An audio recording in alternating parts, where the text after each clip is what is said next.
Jackie Nugent, chef, dietitian, and cookbook author. And today I'm going to make some oatmeal for you, but not just any kind of oatmeal. I'm going to kind of go double with the apples here. So it's extra delicious and extra fruity. And normally with oatmeal, what you do is maybe bring about 1 cup of water to boil for your half a cup of oats.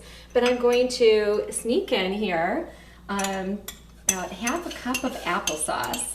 And you can use all different kinds of applesauce too, like there's apple peach sauce, for instance, so be a little creative with whatever applesauce that you choose. So bringing together 3/4 cup of the water, 2/3 cup of water and half cup of applesauce.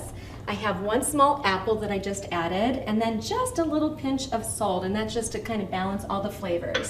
And at this point, I'm going to bring this all up to a boil, and once we get to a boil, we're going to stir in our oats. And the oats, what's so great about oats, you probably already know, the fiber. And that fiber is going to provide that satiety, that feeling of fullness that's going to carry you through to lunchtime.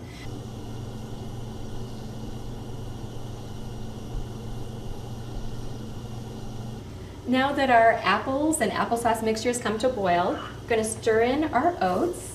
These are just the regular old-fashioned oats. It's a half a cup. And stir in. This is a pinch of fresh grated ginger root. It's a little sweet, a little spicy. It just adds that little bit of intrigue.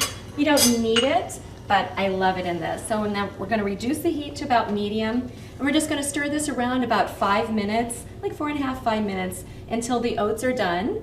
And then we'll transfer that to a bowl, and we'll garnish it in a minute.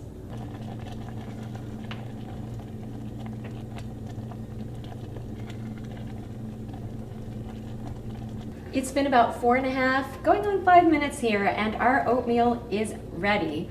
I can smell the apples just perfuming the whole kitchen here. And pouring this into our bowl, and look at all those luscious apples. And you notice I leave the skin on. It's because it has a lot of fiber and nutrients, but it also has wonderful color. So we eat with our eyes, of course. And to finish this is optional, but I love it. Just a little hint of honey, just to finish up the sweetness. And I like to go a little darker on the honey here. It's a wildflower honey. The finishing touch, a little pinch of cinnamon, which is going to add kind of that extra pinch of sweetness, but has that, distinctive cinnamon taste, of course. And now all we need is a spoon, and we're ready to eat. So I hope you enjoy, and please visit my website at jackienugent.com.